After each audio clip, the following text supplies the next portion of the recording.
Hello and welcome to episode 52 of The Dive Down, a Magic the Gathering podcast for the casual spike, focused on the latest decks, trends, and strategies in Modern and Pioneer. My name is Stanislav here in Chicago, and with me to my right, it's the Godfather, Dave Harburger. Directly to your right? Yeah. Are we sharing the same space? We are looking within one another's eyes. It's amazing. We won't have to use our complicated and Baroque series of hand signals to be able to tell each other when we want to talk this episode. It's not complicated. It's in depth. It's educated. It's for the masses. Hey, let's record the sound of two men shaking their hands. I heard it. It's kinetic. Zach, shake my hand. A little So, soft. not to spoil it for everybody, but we are live, coming at you live from Chicago today. Yeah, from Mystery Street Recording Company. That's right. To Dave's right, it's the one and only Shane Beeps. Yes, I came in specifically for this, not for any work function. There was no double booking. It wasn't just a fortunate coincidence for the 1 year anniversary, baby. Wow. Last but not least, Big Red himself, Zach Colhan. A little spicy. A little sweet. Hint of cinnamon. It's me, baby. This week, we celebrate a full year of making this podcast with a trip down memory lane. We look at the last year of Magic and the Dive Down, relive some of our best and worst memories, and make broad stroke predictions about the next 25 years of MTG. Secret Lair reserve list, if or when. But before we accidentally reveal huge announcements Wizards of the Coast doesn't want you to know about, we have some housekeeping. Thanks to Ryan B. for joining our Patreon, and thanks to All for Delilah for the nice review on Apple Podcasts. As always, we are brought to you by our patrons. Each week, some awesome people out there give us their hard-earned money because we make a podcast. If you'd like to support us by joining the Patreon, go to patreon.com/thedivedown and see what cool things you can get at various tiers of support. Most importantly, everyone gets access to our super secret Slack channel, where citizens of the Dive Down Nation are always chatting about none other than MTG. Sometimes coffee. Yeah. Sometimes, monster trucks? No? Maybe. There's a small contingent of us that complain about our children to each other as well. Like monster trucks, right? And of course, we're also brought to you by Manage Raiders, the best rental service for Magic Online and paper. If you're interested in checking that out, you can save 15% on your first 3 months by using our special link in the show notes and using the code THEDIVEDOWN, all one word, when you sign up. We all use it. You should do. I just want to say, as in preparation for this episode, I listened to a couple of the early ones, and I called out manatraders.com. Like episode 1. In the first episode as being one of my favorite things. And so to be here a year later, partners with Manatraders Friends, has been close friends. Acquaintances. Yeah, they love talking to me on the chat, the support chat. Hey, Dave again. What are you up to? So appreciate it. And if you want to support us, please check out manatraders.com. It is really the best way to rent cards. So we were going to have a breakdown this week. We wanted to cover the 2 Pioneer PTQs that happened. We wanted to cover the Pioneer Challenge, maybe the Modern Challenge. But unfortunately, it looks like Magic Online had some kind of data bug, and they tweeted out this week. They were like, we don't really know what happened to the decks from this weekend, so Hold fast. hold fast. tight. Yeah, we might have something for you. And as of Monday evening, Fingers crossed. they apparently did not find the text file on the desktop. Clean up your icons. I named it drop12.txt. I don't know why I can't find it. And we're SOL. They're looking through their couch cushions to try to find deck lists. SOL stands for shame. We're out of luck, by the way. Shane's out of luck. And so are Dave, Zach, and Stan. We wanted to have a good look at post-ban Pioneer. Yes. But not to be so right now. Yeah, so we'll just give more time with all y'all and kind of this best and worst of episode we have prepared for all y'all. Well, I think that would be fun for us to start out a little bit with, why don't we check in with the state of what everybody here on the Dive Down has been doing lately in their own constructed play. That's a good idea. Yeah, we do play Magic. We do. We don't just comment dabble. on it. We I don't dabble. do these meta-analyses that we do or read tournament results. So you can listen to them while you're working out and mowing your lawn and things like that. Mm-hmm. We also play sometimes and get 2-3s in leagues and things like that. Excuse Who's you. mowing their lawn in December? I'll People have you who know, live out west. Truth. I 3-2'd once this past weekend, so some respect, please. Good work. Wow. I do my best. So Stan, Dave. should we talk about each format individually, or should we talk about what each person has been doing? Let's start with each person because not everyone is playing every format. Yeah. Whoa. Shocking. There is a division in the ranks Yeah, I know. because I'm pretty much only playing Modern right now, though I am still aggressively buying Pioneer cards. Yeah. Old school fans, please stand next to Stan right now. He is your modern boy. I'm impressed, Dan. I'm glad you're holding strong because Pioneer is certainly alluring. It's really, the sirens have reeled me in. Yeah, you're going to get your time to talk in a minute.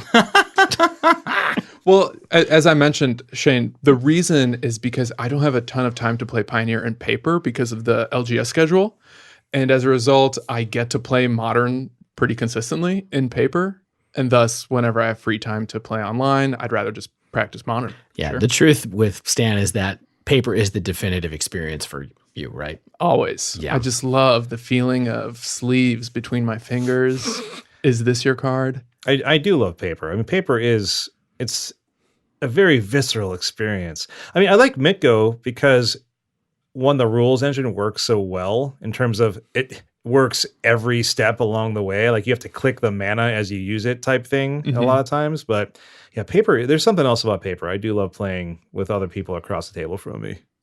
Should I mention what I've been playing? Please. No, Yeah, Shane Shane wants to talk keeps more wanting- about the platform of Moto and how he loves it so much. Yeah. So the other reason I've been so focused on Modern lately is because I have been truly in love and kind of obsessed with Mystic Sanctuary and Deprive in particular. Those two cards I think are pretty insane.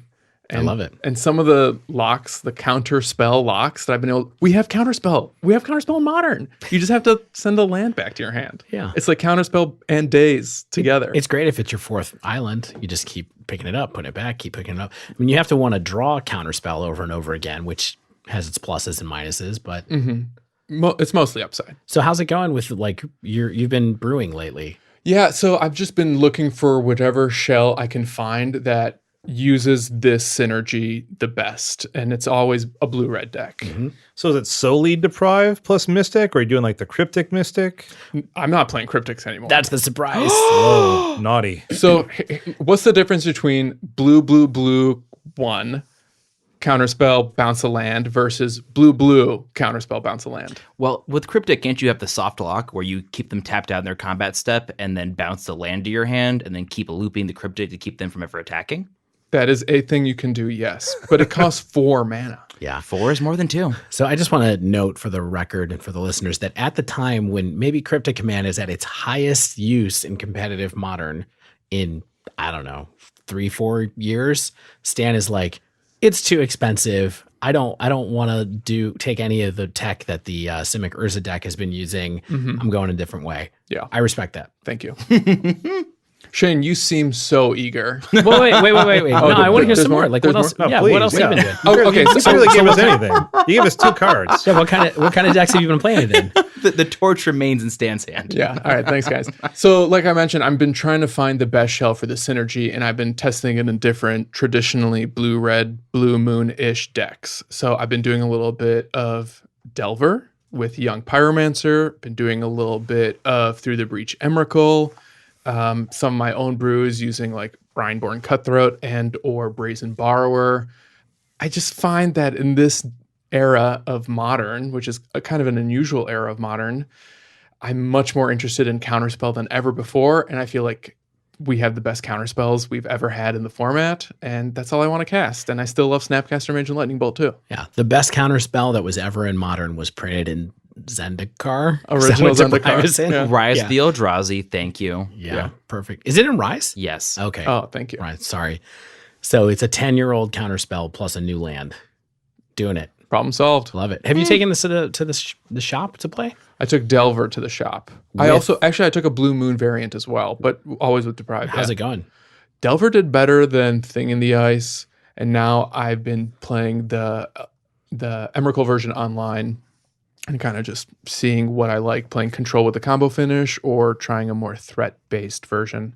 I don't know. Delver of Secrets, I still find it hard to justify playing Delver because so many games, it's a 1-1 for like 5 turns, and that feels really bad.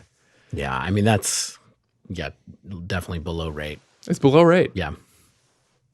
Awesome. All right. So Stan, focused on modern, taking it. Why don't we go to the person who's at the other extreme for a minute? Shane, You've sold out a modern for the third time. Is this true? Yeah, all my modern cards are now at Goodwill. Oh, Whoa. that so- seems like a miss. Shane, that's bad EV. no, that's called a tax write-off, everybody. So Yeah, so please. if you are interested, Excuse me, I'm going to donate these. I'm going to donate these masterpiece scalding tarns that I have. No, these bobs never sleeved. Yeah, exactly. yeah. So if you live in Denver, Colorado, just get yourself to an unnamed Goodwill. You can find my modern collection. But really, I mean, I really have been focusing a lot on Pioneer, mainly because I like the dynamic metagame right now. There's just so many changes all the time. There's a lot of events happening where new decks are showing up or modifications to decks are showing up. And so I just like that new dynamic with Pioneer a little bit more than kind of the, like we've mentioned in the past few weeks, a very stable metagame of Modern. And I'm liking testing some new decks. I've been messing around with the new version on Green Devotion, which is kind of like a green splash blue devotion. Jerry talked about it in his article on Friday, and a little bit of a spoiler, our buddy Yamakiller, he did quite well with it at a PTQ this weekend. Do you think Gall would remember our names? I do show up on Gull's stream, and Okay. I say hey, and he's like, "Oh, hey Shane." Oh, that's good. Yeah. Okay, because I was not part of the interview episode, so I'm glad to hear that. I mean, there are only so many Z names, right? There's Zach, there's Zeke, there's Zachariah, Zemaniah. I don't know. So I feel like he would be aware of a Z boy in his orbit. Yeah. Well, congrats to him for winning the PTQ, right? Yeah, so yeah, we could get to breakdown content in here. He did win, I believe, Sunday's PTQ with Green Splash Blue Devotion. And if you want to see that deck, it is on Star City Games premium side. There is only a premium side now. And in a couple of weeks, though, it will be free. But the Pioneer metagame is a lot faster than a few weeks. So I've been testing that. If you do play that deck, make sure you have a blue source in your opener. Otherwise, you will never draw it. Otherwise, you'll lose to literally everything, including bad builds of Phoenix. Yeah, Dave and I did some testing last night, and I definitely did not ever draw any blue sources for a couple of games. Yeah, I killed him with 1/1 fairies. Or my Gilded Goose got killed. So don't rely on that. Yeah. Zach, what are you into lately? You're a little bit of AC/DC. And then I'm on Highway to Hell? Because I agree with that. I thought you were more Thunderstruck. Well, someone there's an audio only track of Highway to Hell, and someone once described it as a goblin screaming at the ocean. Yes. And that is exactly who I am at all times. Is a goblin who is so upset that the tide keeps coming in. And that is also what I apply really to my deck building in Pioneer and Modern. So obviously Legion Warboss and Goblin Rabble Master, available, good to play, fun. So it's Two really, formats for each. if you could see right now, Dave's doing a real good Nixon impression with Yeah, his it's peace like signs. peace signs. He's not a Yeah. crook. Not a big deal. It was more thrown up deuces, but It's to me, it's all Nixon, baby. Okay. So I've been playing Big Red. Of course, I'm playing Big Red, playing Goblins. I'm playing Torbran and Bonecrusher Giant. So my LGS does Pioneer at 11 and Modern at 3. And On the same day. Yeah, on the same day. So and my deck is pretty similar, but I had to sleeve up basic mountains because you cannot run snow-covered mountains in Pioneer. So between rounds, my decks are in the same sleeves. I have 2 boxes. I have to hurriedly switch over the Torbrans and the Rabble Masters and the Eidolons and the Bone Crushers.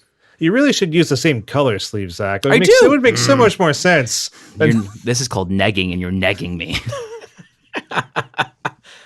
So, Zach, you're doing back-to-back Magic tournaments, cross formats. Living that life. About once a week, 4 Every rounds of Sunday. each. So you're doing 8 rounds of competitive Magic I sure am. at regular REL. Not casual Ariel. Yeah. So- Have a little GP every Sunday. Yeah, exactly. How does that feel? Like, what's your energy levels like when you do a GP every week? They're Yeah, very so- Zach. I feel like before this podcast, I would play 3 rounds of Modern and be like, I'm done. Time to go home. Like, I had a little fun. I want to chill out now. But now, like, I played my 8 rounds and I came home and I swear to God, I played MTGO. I played 3 rounds of a league. Whoa. Like, I leave and I feel like, how can I play more red? What can I do to play another mountain right now? And, like, it's just driving me. So, like, obviously your mileage may vary, but playing 8 rounds of Magic like that just makes me want to play more Magic. And we'll see if that's like a temporary thing. I have 1 more Sunday, I think, before the holiday season, and I'm busy for a bit. So we'll see in January if the zeal and vigor is still there, the zeal and ardor, if you will. But we'll see. I enjoy it, and I think that I make a few more misplays in Modern than I did before after I play 6 or 7 rounds for my final game, but I feel like I'm able to be more aware of those misplays and have them be like, no joke, I thought Bolt did 2 damage because I'm playing so much Pioneer, where I held a Bolt in my hand and went, I should save this, it's not going to kill them. And then my opponent got to 4 and then killed me, and I went, could I respond to that life gain spell with this? So Wow. It comes with a cost, but I feel like it's making me better overall, even if the period of growth in between is not pretty. So let's talk about the difference between the 2 decks that you're playing. So in Pioneer, you are playing a deck that is kind of, what are the all-stars? It's Chandra Tribal, quote unquote. So it's a 3-drop Chandra, Acolyte of Flame, 4-drop Chandra, Torch of Defiance, and then 6-drop in a Wicked Inferno. And her regulator, quote unquote, her Vape Rig, pulling huge clouds, copying tons of abilities. Is that really working for you? 2 of is actually really good. That's amazing. Yeah. I mean, being able to copy Chandra Awakened Inferno, give them 2 emblems that are doing 1, and then you do that twice and they have 4, and the only way that loses, which is how I did lose, is Adventure's Fair, sort of mud life gain, which is what my opponent had. So that happens, but overall, I mean, even uptaking Chandra Torch of Defiance, getting 2 options to cast, or dealing 4 damage, etc. Wow. It's been, I mean, I wish I had Mind Stone. Obviously, I wish I was in Pioneer, and this isn't a mana rock, but it's something at 2 mana, right? Yeah, I've seen some lists where people are playing Wily Goblin. Sure. As a 2-drop as Yeah, kind yeah. of a one-shot Mind Stone. Yeah, absolutely. If I was more in on a higher curve or was running maybe 5 drops, because I think I'm totally off of 5 drops at this point in that deck. Well, because sometimes Bone Crusher Giant is a 5-drop if you stop and cast at the same turn. Right. Or if you play a 3-drop Chandra minus or cast a 2-drop from the graveyard, also a 5-drop. So you're not running Glorybringer, which has also been a thing that's been a big kind of like it's new, very big in it's Pioneer. new staple in Pioneer. No, I'm not running it, but every time it got cast against me, it would kill my Goblin Rattlemaster and a Chandra on the same turn. Oh, wow. So it still is very good. Yeah. So the Pioneer deck is sort of red mid-range, lots of Mizia Mortar, Chandra's Triumph, removal, and the walkers.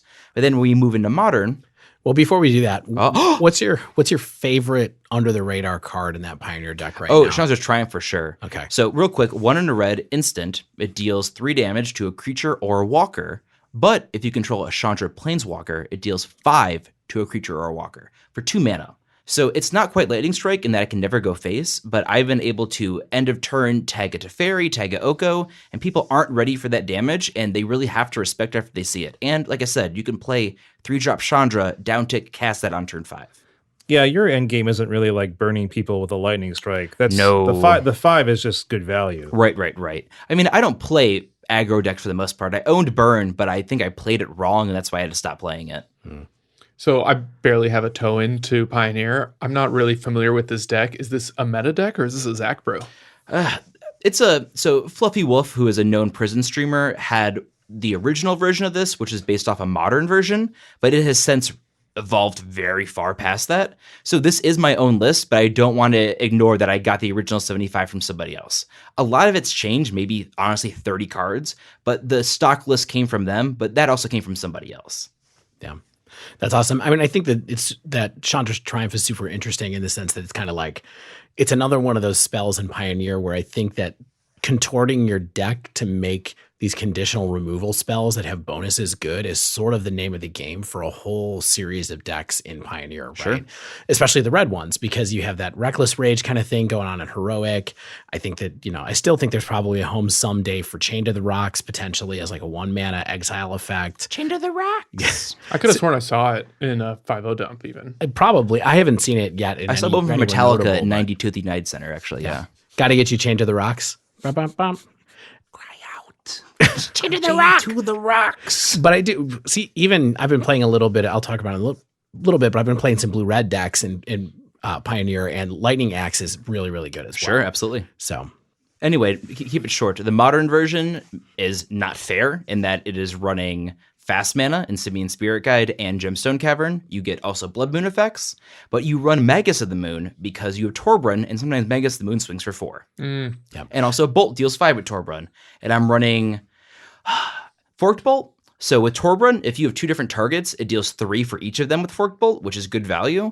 But I wonder if in Modern, I'm a little too obsessed with getting the 2 extra damage. Because literally someone took a look and went, this is really cute. What do you do if you don't have a Torbrun? And I literally went, I don't think I have an answer to that question. I hope I draw one. So I really like the value it provides and what it can do, but I think that like my Pioneer deck is maybe better than my Modern deck. I need to figure out a way to cross the streams or maybe realize that red mid-range is not Modern playable anymore. But it's sort of this deck that's in between Prison and Scred, though. Yeah, right, yeah. is what you're doing right now. And it's built around Torbran, which is really, to remind everybody, it's really good in lots of scenarios, not just direct damage spells, also with the tokens that come off of things like Goblin Rabble Master and Legion War Boss and things like that. Well, and a perennial favorite of mine, Leyline Combustion. So Leyline Combustion with Torbran deals 4 damage. So I've lived the dream of having 2. Oh man, that is your dream. I've lived the dream of having 2 out on turn 0, then turn 2 double Simian Spirit Guide Torbran. Go ahead and target him, take 8. Let's see what happens now. Or Eidolon with Torbran, etc. Yeah. So it's the phrase that I've heard online and what people have been bringing in the Discord is really Punisher prison, quote unquote, where we're not locking you out of the game, but everything you do is you're taking damage for it. And typically that has not been very good because, as we know, cards give you a choice like book burning, quote unquote, or risk factor. You pick the last bad one, or if you're punishing somebody, they'd stabilize. But I think we're at a critical mass plus Torbran, where these Punisher effects are enough to get there, especially followed up, like Dave said, by Rabble Master, where the tokens now deal 3 with Torbran. Yeah. Cool, man. That's awesome. Dave, what about you? Yeah, Dave, tell me about these blue-red decks that you've been hiding from me. Stan's like gripping the edge of the table. Well, so while Zach has been going hard in both formats in paper, and a little bit of modern Mitgo on the side, I've been kind of course, just sticking to Mitgo.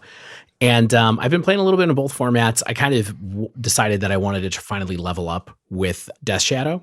So in Modern, I've been spending a lot of time playing different builds of Death Shadow, taking a look at how good 4-color Death Shadow is, playing a little bit with very small amount with Grixis and some with Jund. And I think I'm about to start like turning the corner on Death Shadow. As we know, it's kind of like a skill-intensive deck. And it was kind of hard, like the first couple of leagues that I did. Like I had a 2-3 and I had a 3-2, and I felt like I was definitely outplayed a bunch of times. But now I really feel like I am, I know what to do with my Mishra's Baubles. I have like all those play patterns down where I'm kind of like figuring out that was what I think was a level up for me anyway, was like any time that I have a way to influence my draw, I'm Mishra's Bobbling myself. Anytime I don't have anything to do with it, I'm Mishra's Bobbling my opponent, aggressively trying to get into those kind of things.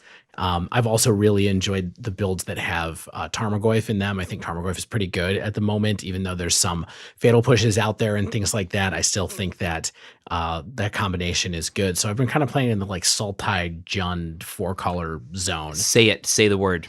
No, I won't say the word. Have you been dealing with a lot of mirror matches? Online, actually, I feel like I've been dealing a lot with. Actually, I've been playing against a lot of Blood Moon decks online, which is really bad when I'll you're never playing, tell. Yeah, which is really bad when you're playing Death Shadow, because the mana base is the weakness of the Death Shadow decks. And in the 4-color ones, it's like absurd. Yeah. Right. So I think right now I'm probably leaning more towards, if I'm going to play a league online, I'm going to get into Jund, Death Shadow, and just be like, it's fine. I mean, Stubborn Denial is great and all, but I've really enjoyed just being kind of like, I'm just going to play a huge Tarmogoyf on turn 2. I'm going to play a huge grind. Death Shadow and just like get in there. I'm not even grinding that much. It's like actually no like Traverse? feeling pretty no, I have Traverse to be able to do threat selection. Okay. I'm also running three Once Upon a Times. So a lot of the lists I saw were 4 Traverse, 2 Once Upon a Times, and I'm running 3 and 3. Yeah, get to those threats faster with the once. Yeah. I mean, I think Once Upon a Time is totally modern power level still, even though it's banned and everything else. And like, it's been great in that deck for me. So would you describe Moist Jund as an aggro deck? Maybe use a different word, but I still don't think it. I guess no. if you're not grinding, you're going fast. What's the other option? So I think that the Control. I think that the moist one, I'm going to call it 4-color. Yuck. No, The 4-color please. shadow deck. The royal title, the moist. I mean, really, the 4-color shadow deck is much more. The builds that I've been playing, and I've gotten these from Shadow Maven, Michael Rapp online, the dark web, sure. right, on the dark web, the dark Twitter, the shadow Twitter. That's just night mode. Right. Stan, don't give it away. Yeah, why is everything shadow mode now? I don't get it. They're much more kind of like Sultai decks that splash. They just splash Temur Battle Rage, and that's kind of it.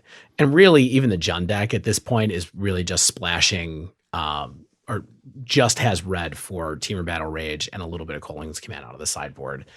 But I found in general, just being able to really power out a giant Death Shadow or a giant Tarmogoyf has been pretty good right now. I've been enjoying it. And even it's been really good against Urza, honestly. Yeah. And that seems to be like the thing that it's best at. And so that's part of the reason that I'm the most interested in playing it. Tough when you draw that humans matchup, though. Like online, I've played humans a couple of times and it's brutal. Shane's favorite deck. Whenever I'm getting into modern queues right now, I think I'm going to be sticking with shadow decks for now, deciding kind of on the fly whether I want to play Oko or not. Oh, and you do. Yeah. I don't know. Like, it's really not always worth stretching for it, but at any rate. Aerobics will get you where you need to be. Yeah. And then on the Pioneer side, I've been sticking mostly to aggressive decks. I've been playing a lot of Boros Feather again and actually doing pretty well with it. I think it's a deck that you should definitely try out. I know that I've been talking with Emma Partlow on the Slack here and there about she's kind of building the deck. And I think that it's a good, solid option for a cheap entry-level Pioneer deck if you're not sure what you want to play while the bans are being sorted out, because there's no way any cards in there are getting banned. They're just good cards. Was Copter not in that deck? Copter was not in the Heroic deck, no. Oh. It was in the Blue-White Flash deck that I was enjoying a couple of weeks ago, and I think that deck will get re-engineered eventually somehow, but it's not the right way to go at the moment. Yeah, but the Boros Feather, it's got no Copters. Sure. So some friends of mine were mourning that Copter ban makes Feather weaker because it seems they were running it. So maybe we could have a link to your deck in the show notes, because apparently there's a whole world of Feather that I am impervious to. Yeah, we could definitely post it up again. It's definitely not a deck that I designed by any means, but we'll post it up. Then why is your name on it, Dave?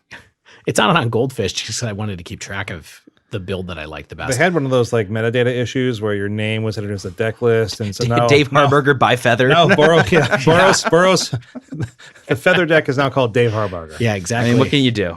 I will say, when I talked during our Sleeve Believe Heave episode about Feather itself, I talked about the fact that I didn't like Dreadhorde Arcanist that much, and I've switched back to a build where there's a couple of Dreadhorde Arcanists in there and Boros Charm as well, even though the Arcanist can't cast Boros Charm. Also, there's some builds that are starting to occur that have a lot of like sorceries in them and stuff like that. And I really prefer the ones that are just kind of all the spells are instants, so that you can do things like protect your favorite hoplite at instant speed and things like that, as opposed to being all in on like Gird for Battle, which is really powerful because you can get 2 heroic triggers off of it, but it's a sorcery. Dave, who's your favorite hoplite? Probably the 10th District Legionnaire, which I don't even know if they're a hoplite or not. It's a hop heavy. So a friend of the show, Simon, had some sick tech for me recently. With Castle Embereth, you can pup up Arcanist to cast 2 drops from your graveyard. Mm-hmm. Yeah, I like that. Yeah, pumping up Arcanist is definitely cool tech. Whenever you can do that with like a Tarkus command. Castle Embereth, say it. Castle Embereth. Thank you, Shane. Royal Titan Scions. Strength. Titan Strength is the one that comes up in Feather anyway, but yeah, Royal Scions. You can run Embereth in Feather. Probably could. One mountain. Yeah, That's I think so. I haven't tried it, but that's value. A Tarkus command. I do That's feel value like too. Sure. I do feel like there's still this kind of like a Tarkus command Dreadhorde deck Yeah, coming it's not at some perfected point yet. because it's a good engine there to be like Yeah. hit you for 3, recast it, hit you for 3. That's pretty awesome. Interesting. The other deck I've been playing in Pioneer as well is it Phoenix? Essentially, just keeping an eye on what's Why? going on there. Why? It's a great question. Because I'm even less capable of letting go of it than you are, Stan. I'm the one who will still be there at the shows 20 years after Phoenix was anything. Reunion tour, first album entirety. Yeah. Exactly. Like, I want to hear Play the hits. B-sides. Play the 7-inch. Exactly. Days at Riot Fest, that's only Is It Phoenix. Yeah. Is it Phoenix? There's a was lot of Daves at Riot Fest, if you know what I mean. Well, I just built Is It Phoenix and Pioneer. in paper or? Yeah, in paper. It's got Flamewake Phoenix, Rekindling Phoenix, No, Is It no. Charm. You haven't played that deck yet. Phoenix Is it Tribal. That's- is it Phoenix Phoenix is? Tribal. It's actually Teamer, isn't it? No. It's not? You're going with... I don't thought it had some cast good green cards. spells, Dave. You know Interesting. this. I don't think green's a real color. Well, so I found Is It Phoenix to be... I finally am willing to like give it up a little bit. Although... Certainly beat me. Well, that's the thing is like... I was ready to give it up until yesterday during the day. This is Sunday. I saw somebody post up a 5-0 and I just looked on Twitter to try to find the person's name. I know that the first name of their handle was Frank. They will be on the 5-0 list. Not a common name in a bunch of countries across the I world at know. all. I'm really sorry. I tried to check into it. I found an Is It Phoenix list on Twitter. It was retweeted by Pioneer Cast. So if you don't follow them on Twitter, you should keep an eye on it because they share a lot of lists. This list was no Thing in the Ice. The worst card in the deck, so it sounds like an upgrade. Do you think that? Because I hear people saying that 4 toughness is a sweet spot for Pioneer. Like, that's hard to remove. Like, my deck has a lot of that, Chandra's Triumph, Mizzium Mortars. But I think in general, 4 toughness is hard, right? Yeah. Well, it's really bad again in a heavy black meta game. Oh. Because of Fatal Push. They don't care about toughness. So when there were 25% of the meta was mono black aggro. They're closer than red. Not great. Interesting. Dave, I found out who it is. It is Fred the Fifth. Oh, Fred. Fred I'm so _ Fifth. Thank you. Is fifth spelled FTH or FIFTH. Nice? These guys all have computers in front of them in the studio, and I'm just going like totally solo here. I am a computer. That's been mentioned, He's but I am going an total AI. Gen X, Yeah. pre-technology. Yeah. Dave is the student who didn't bring their textbook to class and has to look at their neighbor's screen. Dave is the student who sits in the front row and has a story every time the teacher talks. Yeah, but that's 100% true about me as a child. I don't know if that's this situation. Maybe I'm the person who's leading the meeting. I don't need to take notes. I'm leading the meeting. Right, you're the secretary. I'm not unprepared. Oh, right. I'm the leader. That's how it is. So thank you, Fred the Fifth. But what they have swapped in for Thing in the Ice was a card from Eldraine called Improbable Alliance, which, in case you're not familiar with it, is an enchantment that costs a blue and a red. And it says whenever you draw your second card on a turn, you get a 1/1 blue flying fairy token. It is certainly improbable it appeared in any decks. Yeah, and it appeared in a 5/0 that'll be out, I guess, tomorrow probably. And there's also an activated ability on the enchantment that is 4 red, blue, draw a card, then discard a card. This card, I played this against Shane last night for a while, and it was actually pretty fun. Hold on, this deck only has 1 Crackling Drake? You had that on the board like every game we played. Well, I put 2 in. Yeah, that's smart. I put 2 in. I took out 1 Improbable Alliance, so I card's only good. had 3 alliances. Are you ever able to draw 2 cards at instant speed on your opponent's turn? 100%. Oh, Because yeah. the other thing I changed about Fred the Fifth's deck is that they had 4 Charter Course and only 2 Thrill of Possibilities. And so I switched it so that I had 3 Thrill of Possibilities and 3 Charter Course. So I had 7 effects to draw 2 cards on my opponent's turn because I have 4 is a term. Yeah.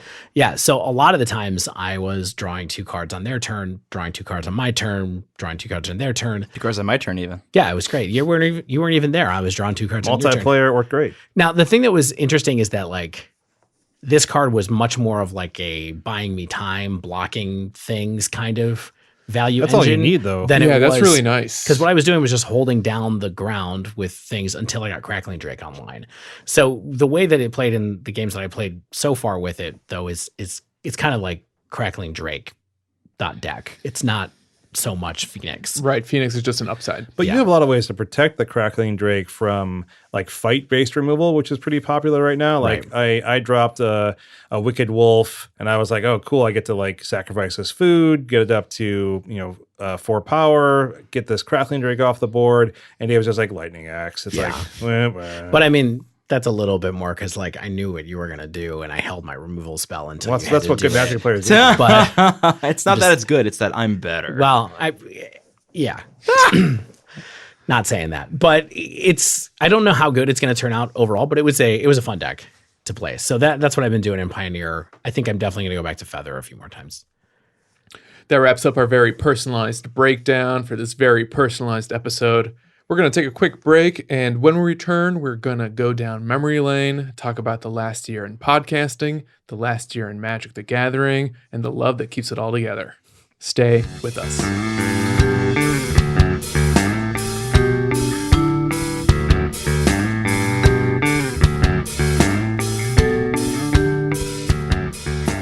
"2019 was a very dynamic year in Magic the Gathering. We got new sets, new cards, new strategies, new formats, new podcasts, new streamers, 5-0 deck dumps every week, a lot of tournament results, a lot of great content, and a ton of great stories. So on this very special year-in review episode, redo that sentence. No, So on this very special.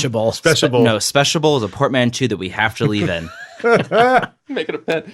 I was on a roll. I can't redo that. I don't know. Just say so on this. Very No. special. I think we leave this in. I think it's speciable. Okay, I'll die on that hill. Just read. it's extremely special. So on this very special year in review of the Dive Down, we're going to go over some of our favorite moments from this year in Magic, our favorite moments of this year in podcasting, and some of the memories we look back on and, heck, I'll say it, blush. So what do you think, guys? Do we just start with do we just go straight to Best Picture? Best top episode of the year? You mean you want to go directly to patting ourselves on the back instead of talking about magic over the year? Someone once called podcast a very self-congratulatory medium. And looking over this episode, it's like 2 pats on the back, and my mom is there with my like A+ paper on the fridge, and then she gives it to the president, is really how I feel right now. But not this president. Yeah. Well, 4 dudes did decide to get together and share our wealth of knowledge with the nation. Everyone needed this. Listen, I Another Magic the Gathering consistently podcast. 4-1 on a monthly basis. I'm glad to know I'm not the only one.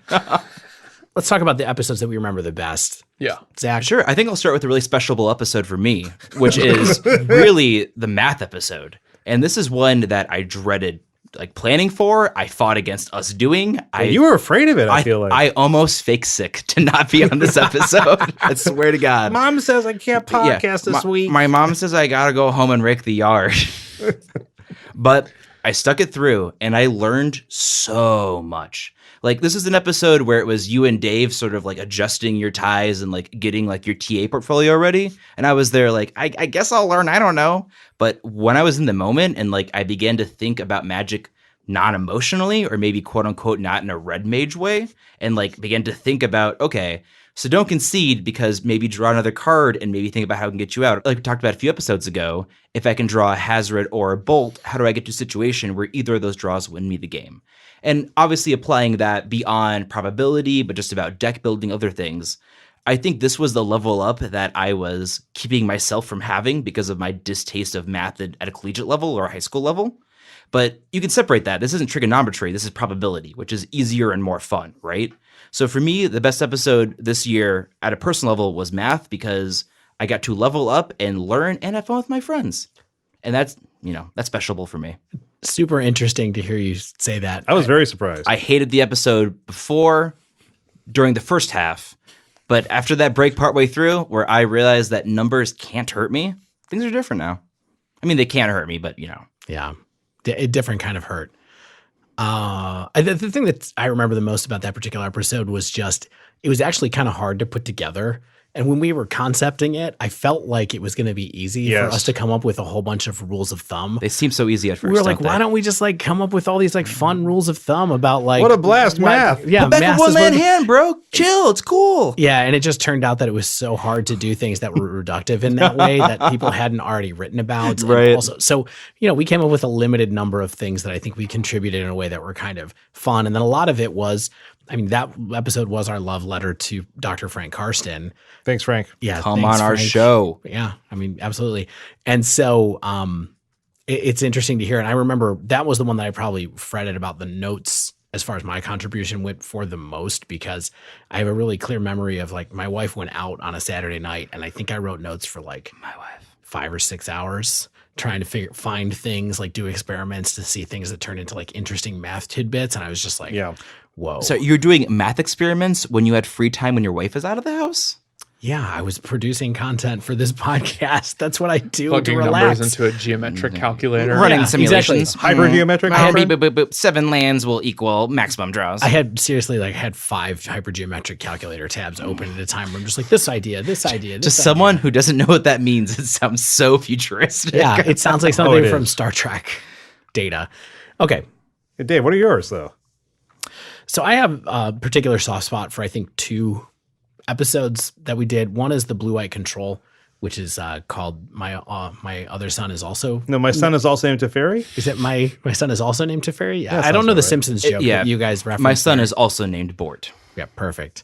That one I really liked because it just let me talk about my favorite thing in Magic, which is card advantage, drawing cards, all that kind of stuff, and gave me a chance to do a little bit of the origin story of Dave, which now I've realized we've talked about like 4 times, which is Just like the Joker, it's multiple choice. Too much in 50 episodes. But anyway, I really enjoyed the blue-white one because of that. And I felt like that was just a good kind of solid dive down episode in the sense that we looked at an archetype. We talked about what made it run. I listened to that one again the other night just to like see how we felt about it. And I still feel like it was pretty good content. So that was a fun one.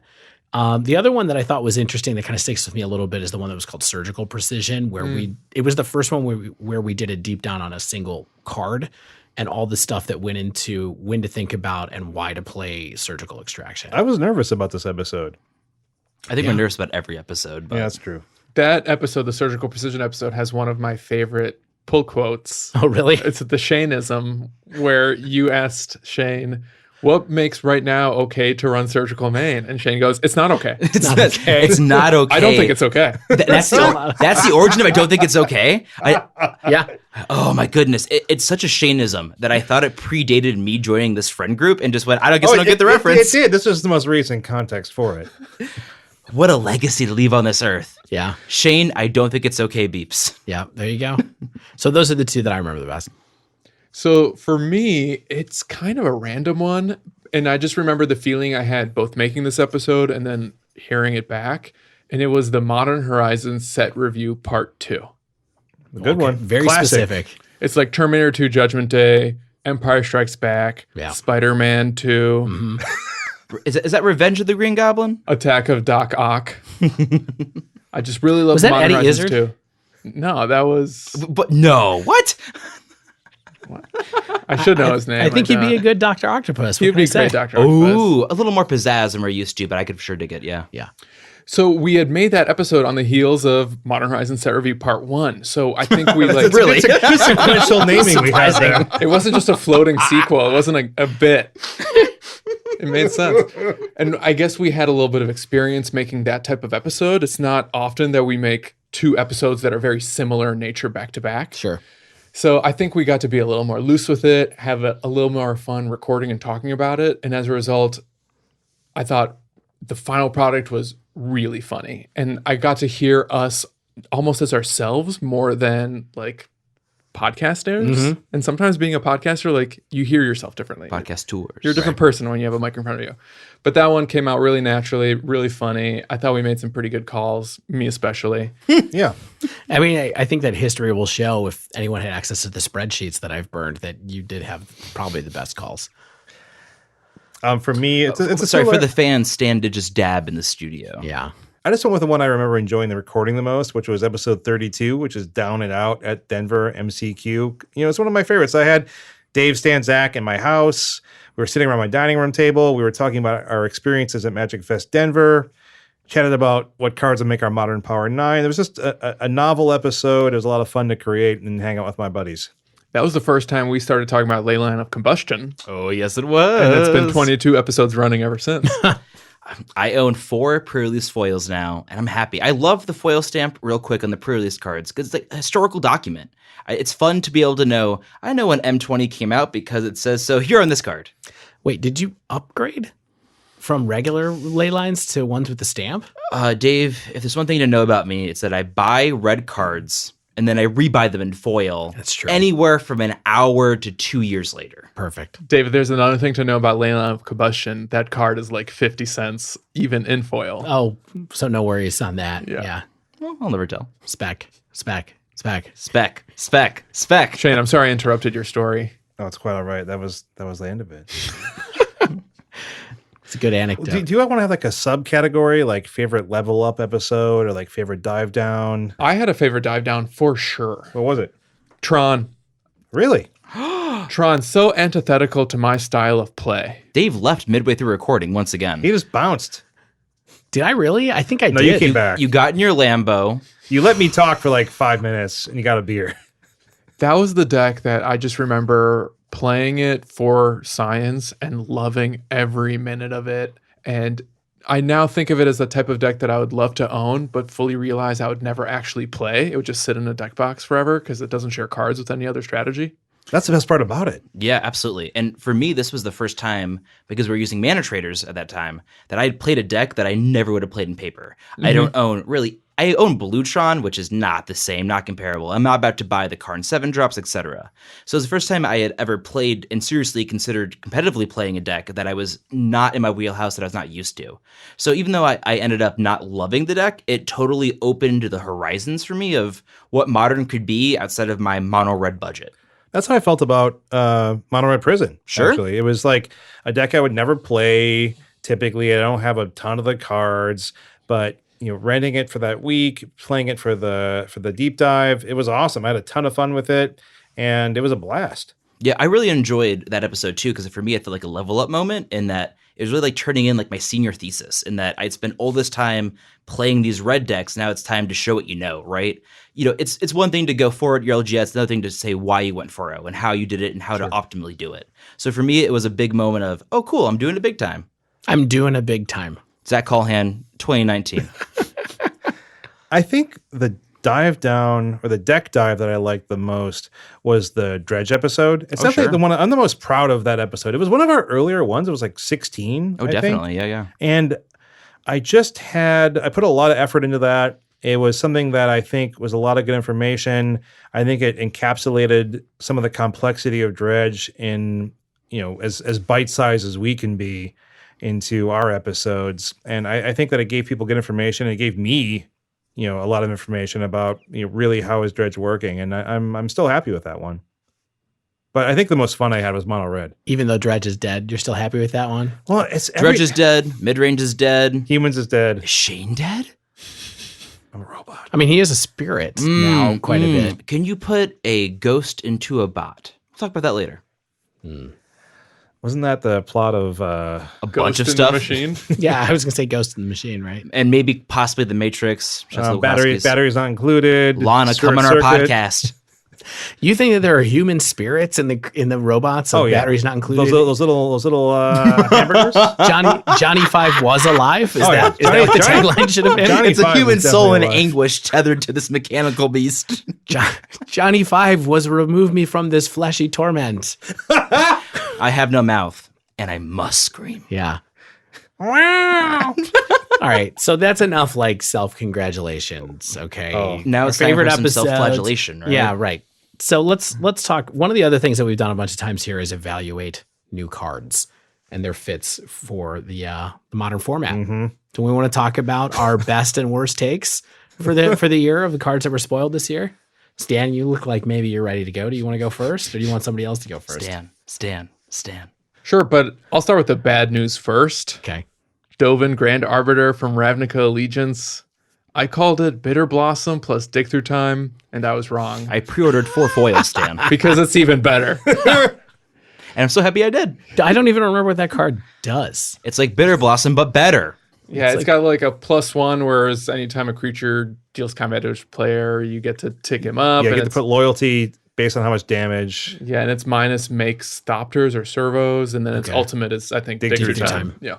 At the time of recording this episode, I looked on MTG Goldfish and I found a single deck that ran, and I don't mean like it was in this deck's archetype. I just found blue-white flyers in standard, and one copy of blue-white flyers standard. in like some 5-0 list had a single Dovin in its sideboard. So they're scraping the barrel, right? But what you did is you deconstructed the barrel, recycled it, charred it, and then used that ash to grow a no Dovin tree, and then called that the original barrel. Basically, yeah. Okay, great, yeah.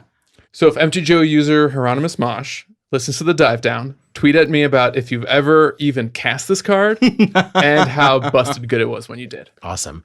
Hieronymus Mosh is an incredible Mitgo screen name. Anybody else have any favorite Magic Online screen names they've seen from other people? We can each share one. I mean, we're all going to say Blaze It 420, right? No, I have a On different 4 one. color burn or 5 color burn? Yeah. All right, love it. Zach? I don't know if it's the best, but they keep beating me in leagues, and it's Gargamel, but the G is a 6. And I feel like every time, and like I see them in dumps all the time, but every time I play them, it's not the deck they're on the dump with. And I feel like I'm getting them when they're in their off league, and they're just beating me for their 4-1. Dave, I'm going to steal yours. No, don't. What is it? Pastor of Muppets. Oh, You and it's pulling the string. that is my favorite one. Pastor of Muppets is my favorite. When will James name. Hetfield come on our podcast? We keep inviting him. His publicist said, But was "Leave him alone." that the one you had in mind? Oh yeah, Pastor Muppets poop. is so good. All right, Dave, you took it. He's pulling the strings. I don't He know is what you want pulling the from me. strings. Yeah, Pastor of Muppets. I'm impressed you guys can even remember these. Like, This is a name I These are saw so like many 3 or MTGO 4 years users. ago. All right. Anyway, all right, my best take. Yep. The good news. I think I've been getting better at card evaluation over the course of this podcast because on the last Picks to Click up for Throne of Eldraine, I declared Brazen Borrower as a Better Vendilion Click? big. Did it? you did literally say that. That early? I think you did, I think I yeah. posited that this might be the card that replaces V-Click. Yeah. To quote you, I can have this debate on air now if you want to, but I think this is better than Vendilion Click. That was after playing it though. He's talking about during spoiler Time's a season. flat circle, Dave. Yeah. We experience everything simultaneously when it's a podcast. I mean, of all the cards that we've picked to click, this is the one that has gone up in value. I think 3 of my 4 co-hosts now own this card, if not a playset of it. Wait, Yeah, two, yeah. two of your? 3 out of 4 dive down hosts approve of Brazen Borrower. I'll be in the cold, dead ground. Yeah. I have 5 of them now. Because Hey. I opened a showcase one randomly. He's buying the ones I won't buy. Yeah. I mean, I think it's a great card. It's way better than I thought it was going to be. I think I keep looking back at that Thrones of Eldraine Picks to Click episode and kind of like thinking about the stuff that we talked about on there. Because, you know, we were kind of like medium on the adventure mechanic, but noted that there's a good chance that there were a lot of cards that could be good from it, depending on how great it was to have a card that was really 2 cards. Turns out it's really good. There's a ton of playable adventures. Same thing with the kind of draw the second card mechanic. That's what I was thinking about been with that creeping up a little Improbable bit. Alliance is like, that's a maybe in Pioneer. So I've mentioned Bonecrusher Giant as a big fan favorite or personal favorite. Yeah. And I think we were right that the adventures, none of them are broken, right? Like all of them are a pretty big commitment, and if it's countered, it's super bad. So best case, it's an expensive modal spell. Most of the time, it's just, a multiple installment plan. But none of them are too good, and I really like where a lot of them are. Like I like that they're seeing play, and I like that they're popping up. I think it's also worth noting, though, at the time of that episode, we didn't know that Pioneer was a thing. No. And the adventure spells are quite a bit better in Pioneer than Ain't Modern. that the truth? Ain't that the truth? yeah, a lot of them are. I mean, Brazen Borrower, I think, is modern power level. It's legacy playable. It's in a bunch of legacy lists. I don't talk about that here. I think the Bonecrusher is probably the next one from there. The Murderous Rider? Murderous Rider is not quite good enough for Modern, but You don't think so? I think you see it like you see it as a 1 or 2 of It's a occasionally. little too expensive. I mean, it's nice that it's searchable with Traverse the Ulenwald, for example. Yeah. But It's like a little bit better than a Shriek Maw. yeah, exactly. No one's talking about that card here. So, Zach, what did you think were your kind of best and worst? So I think that I called the Strandras, the new ones, the 3 and the 6 as being good, and I stand by that. I mean, caveat, maybe more in Pioneer than Modern, but the 6-drop in Modern and sideboards has been amazing for me. And being able to fight against the blue-white, which is typically a very bad red matchup, has been good. But in Pioneer, like we mentioned, it's allowed me to play this whole new archetype and deck strategy. So I just think I like this sort of planeswalker tribal builds that are emerging and being more supported. Yeah. For my worst call, though, this is really tough to say. I did mention that Davriel from War might push 8-rack into 10-rack and be good. Yeah. And I will say that all of you were on soft board. supportive We're on to board. medium supportive Sure. of me. I didn't feel thrust into the air with 2 heavy hands, but 1 soft hand and Zach, 1 Zach, looking at Zach. yeah. Well, a soft Zach and Instagram notification, nice. So I thought that this was going to propel 8-rack from the fringes of playability into the powerful tier 2 of Modern. But right now, Davriel is just appearing in Mono Black Pioneer list, and not some sort of discard fun strategy, just Mono Black mid range that plays this, makes you discard a card and gets value. Yeah. So it's not that.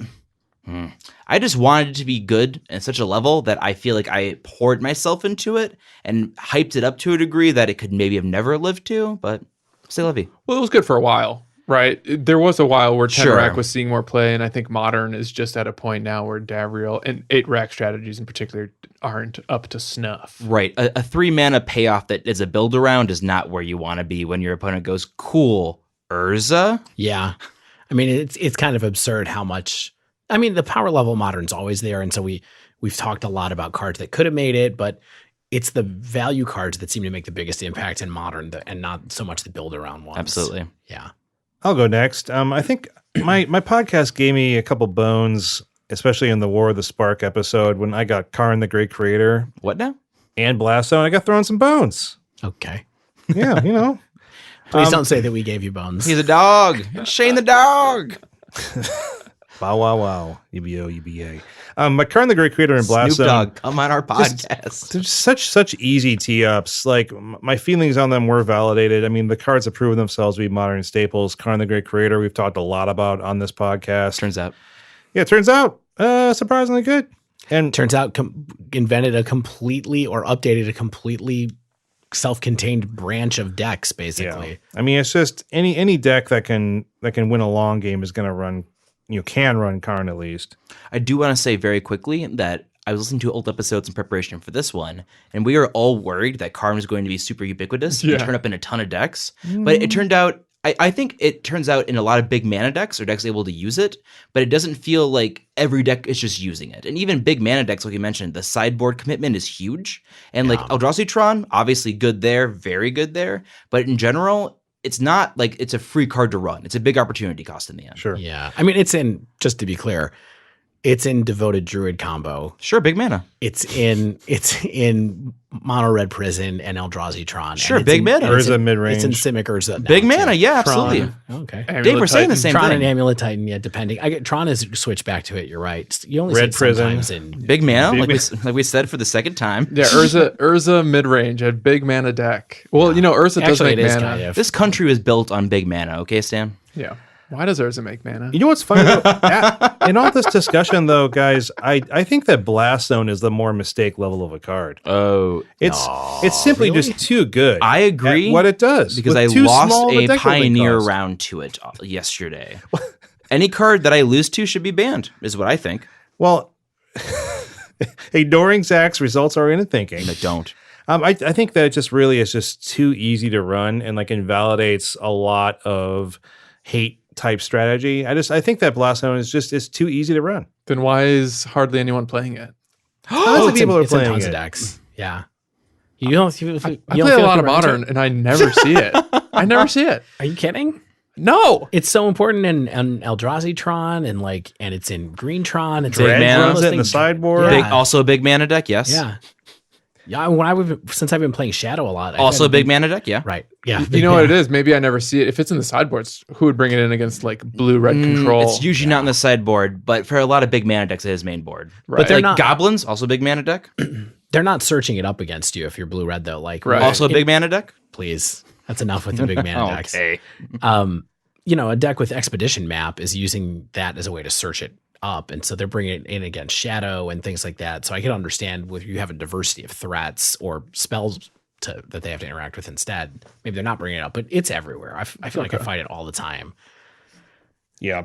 My worst take, I wasn't on the M20 episode in the end, but the card I had picked out was brought back. And that card hasn't done a single thing. I gotta say, I can tell. feel like I was looking through our M20 episode, and I feel like we whiffed on a whole bunch of that stuff. was there. a big punt. of an Just in the episode. sense that we didn't pick like the best cards. Like nobody said anything about Field of the Dead, which I know we're talking about Modern, and specifically there we were talking about Modern still because Pioneer hadn't been announced, but it's just a powerful card. and good in Modern. Yeah, I've lost to it out of When Amulet Amulet Titan. Titan plays Field of Dead, Banned in Pioneer. I just get so upset. Well, yeah, and it's like, oh, good, I dealt with the Primeval Titans. I'm good to go. And then they're Right. like, Field of the Dead, here's 12 zombies, and I'm like, I guess you still win. For what it's worth, I think we called the red cards good, which is You mean you did? no. Stan had Fry. Oh, that's true. Yeah. Stan had Fry. I had the two Chandras. I also had Chandra's Regulator, which is a miss for sure, except for this one Fringe deck in Pioneer. But I think we called the 3-drop, 6-drop, and Fry. Yeah. Okay. That's fair. Are we a mono red podcast? I like to imagine. I think we're the number one Chandra fan cast. Oh, Dave, I think you have some interesting hits and misses here. My number one hit. I do want to say, I think that card evaluation has been really fun on the podcast, and it's one of the best things that we get to do. I think everybody loves evaluating spoilers. I also love that we took the time to kind of like come up with a couple of pointers for people who want to evaluate their own cards. So I think that, if you ever want to check out one of those, I think that makes that kind of evergreen content to be able to go back and listen to some of the things we're thinking about Modern. I do think that going into 2020, the rules for card evaluation in Modern are going to change. and have changed already in the wake of Modern Horizons, the ubiquity of 3-mana planeswalkers. I think there's going to be other stuff that we're looking for going forward. So let's see how that evolves from here. So I think the card that I'm the most interested about going back to, because I thought it was good and I think everybody else did not think it was good, was Finale of Devastation, which is a card that I've like never actually cast myself, but it's definitely green. It's green. Yeah. And found home in a deck that I would never really play, which is the Devoted Druid combo deck. But I thought it was close enough to Green Sun Zenith in colors that had kind of powerful combo cards out there for slightly cheaper mana cost that made it kind of better than and eventually outmoded both Collected Company and Quarter Calling in that deck. And so I think it's interesting in a format where we already had a whole bunch of powerful options for tutors that this card was able to come in and be even better than those ones. And part of that's because it can get a card from the graveyard, I guess, on the random occasion where you have one of your payoff cards in the graveyard, but also that it can turn your whole, can make your team gigantic and basically kill them with an attack if you want to go that way instead. So I thought that was a really good card. And everybody hated that card in the spoiler episode. Really? I called it a better or similar Green Sun Zenith. So please. Yeah. Okay, you were with me. I'm surprised I hated it. I'm not. Check the tapes. Card stinks. You gave it a Card swirling. stinks. I still wouldn't play it. You couldn't pay me to play that card. I cracked one and I sold it. Of course you would. I threw it in the spoiled. gutter. Yeah. Yeah. The second card that I had that I kind of liked as far as like my picks go were Light Up the Stage. Oh yeah, sure. Which I was think really was impressed when you called that, and like that really came true. It was a little bit of like under the radar. I think that a good tip was that it was going to be an F&M promo still that was something that was worth taking a look at. But Spectacle is just so clearly like a powerful mechanic. And I feel like in our discussion of Modern, at least, us kind of breaking down why Spectacle was a good mechanic for Modern was kind of a big moment for us as a podcast as far as like trying to help people figure out how to evaluate cards. So Light Up the Stage, staple, only in some decks, right? But great card nonetheless. Interesting that it doesn't really have that much of a home in Pioneer as much as it has in Modern, just because there are so many more cheap spells in Modern than there are in Pioneer. Yeah, it gets some play in the mono red decks. I think they're moving interestingly. Sorry for the digression here, but they're moving interestingly towards kind of like the mono red standard deck before rotation, which is very Experimental Frenzy and Runaway Steamkin based, which then could leverage things like Light Up the Stage really well. And it's kind of becoming like that with the benefits of the formats before that. And so kind of that's its end game, is like a Frenzy, Runaway Steamkin, Light Up the Stage type deck. Yep. I think that could be great. I'm going to take a look at that later tonight and see if I want to play that in Pioneer. I think the worst call that I had this year was that I thought that Risen Reef might be good enough for Modern. Just because it drew a lot of cards and maybe put lands into play based off of elemental triggers. Now, that seems pretty good still to me, but it is a 3 CMC 1/1 that does nothing other than draw you cards. I mean, that's just not good enough. There was like that 4-hour period where Edgar from Team Lotus Box had built an elemental deck with it in there, and it looked like maybe your chickens had come home to roost. Yeah, for a moment. And then there was another deck that was like, why don't we play the 3-drop Chandra from M20 and Risen Reef so that we can put 2 elementals into play and just make Risen Reef have 2 triggers every turn? Not good enough. So we did more than pick cards. We also played and picked up brand new decks. Is that true? Zach, we had this little format that really made us famous called Sleeve, Believe, Heave. Ooh, yes. That did pay for the Lambo and the Corvette. Right. That's And how the I Chrysler. That's how I bought my pool, my above ground pool. On top of the below ground pool. It's a real deep pool. Our previous episode that I was not on and you were not on, Stan, You want to come clean here. a collaboration. Was I on it? You were on that. Okay. Yeah. Was the collaboration with the wonderful, 2 of the wonderful hosts of Faithless Brewing. Yeah, thank you, Dan and Damon, again. And we talked about their kind of definitive deck, like their reputation establishing deck, I guess. The 5-color Niv to Light deck. You guys talked about it. And I got a nice shout out in the middle of the discussion about the deck where you were talking about, well, where did the people in the Dive Down first hear about it? Yeah, And you it took note of it. You wanted to play it. It was, in fact, because I gave it a try on our Sleeve Believe episode for War of the Spark. Now, this is where the story between truth and fiction kind of diverge a little bit because... Malleable. Right. I kind of trashed the deck on the episode a little. Not trashed it, but I was very medium, not totally nice about it. And so I just feel like I have to apologize at this point now that it's a bit of a format kind of like tier 1.5, 2+ kind of staple deck that lots of people we know, Lawson from our group has been doing a ton of work on that, getting a bunch of 5-0s. Dan and Damon both, cashed. They came in 40th and 42nd at a Grand pretty Prix good. with that. It's pretty amazing. I didn't have the same experience with that deck when I took it through a couple of leagues, but I will say it's a much different deck than it was when I played it. No, absolutely. And I listened to that episode last night, no joke. And when I listened, it was literally a line was drawn where it was me and you on the side of this deck's not good enough. And then Shane and Stan, for some reason, going, no, this is it. This is the truth. But I don't know if they said that. They said that they believed in it. Right. That's nothing like In my story, I'm 11 feet tall. Right. One of the things that stood out to me from the Faithless Brewing collab episode was when Dan mentioned that Arkham's Astrolabe is hands down one of the absolute best cards in the deck. I think that was Damon actually, but yes. So, but building on top of that, what I'm saying is me and Dave weren't so quote unquote nice, but our criticism was legitimate. It was that the mana base for this deck feels a little wonky right now. Yeah. And that it's very hard to figure out how to cast these cards. And this is before Modern Horizons. Right. And then Modern Horizons happens, and like Stan just mentioned, you get Astrolabe, you get Renin 6, you get Prismatic Vista. There's a whole bevy of cards that push this deck for me to being like, because before I'm like, hey, doesn't Blood Moon just shut down this deck? And it did. And I For a mentioned while that it did, yeah. And I'm like, no. I can still ramp out with my Domri Anarch of Bolas. yeah, no, literally, exactly. My 3-drop Right, Planeswalker that just gives me an extra mana. Like, Yeah. So for me, this is a sort of a shared bad Sleeve Believe Heave with me Right. and Dave, but it was more that we saw this deck and then immediately got upgraded. So I think our criticism was valid and that the mana base then and mana questions then were iffy, but now I think the deck has really coalesced and has found a better way to cast the 5-color trade binder that it is. yeah. Stan, did you blow any Sleeve Believe Heave picks this year? Well, I had some good memories with our Sleeve Believe Heave episodes, and I think this is a nice chance to bury a friend, because one of my Sleeve Believe Heave decks was Red-Black Skelemental, He'll come right back if you bury him. Don't bury him. a deck that died with Faithless Looting.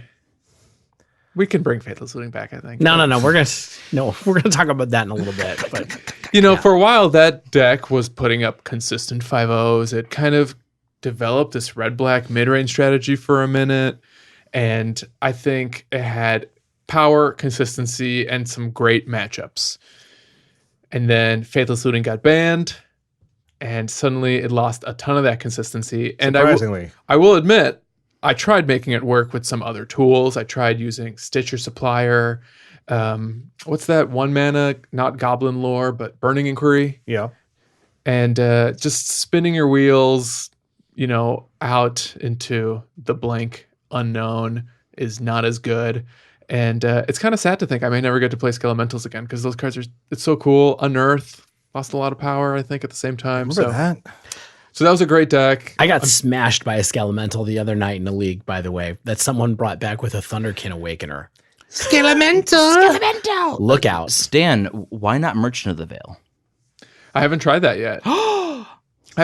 But I think not being able to put 2 cards in the yard is a downgrade. And not being able to draw 2 cards is a downgrade as well. Like, Yeah. It's so weird how that works. So Yeah, I know, sometimes it's half as discarding good. cards can be good, but not all the time. Listen, one of these days we'll get a new format where Faithless Looting is legal again, and then I will. What's it going to be called, dust off Stan? my What's it going to be Skelementals. called? it's called Legacy. I got him. I think my worst Sleeve Believe deck, the one that is the most forgotten, was Blue-Black Narset. Yeah, Days Undoing, Yes. prison combo, kind of. Yeah, basically prevent your opponent from ever drawing cards. When that deck was around, and I think even in the Sleeve Believe Heave episode, we knew that Modern Horizons was on the horizon. And there was a lot of speculation that Force of Will might be included, because we thought they were going to introduce a bunch of legacy cards. By people with questionable judgment. Yes. I just wanted Counterspell. Was that so wrong? Yes. Yes. And I recall at the time saying, if Force of Will is ever printed, this is going to be a great deck for it. We got Force of Negation, almost as good, and yet that did not elevate the deck at all. Yeah. I think one of the takeaways, the lessons to learn from that specific Sleeve Believe Heave and our hindsight is that Narset doesn't need a ton of work to be good. It doesn't have to be a build-around card. Yeah, it's just good. Just put it in every deck. Any deck that has blue, literally any deck that has blue in Or any an Arkham's format. Astrolabe. In any format. Yeah. It got restricted in Vintage. Yes. Yeah, which is You wild. can only play one in Vintage. Yeah.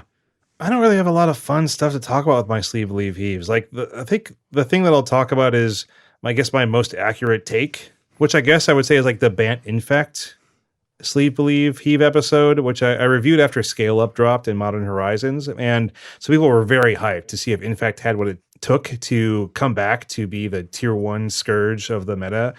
And, I think that I pegged it pretty well. Like the deck is still skirting around the fringes of modern playability again.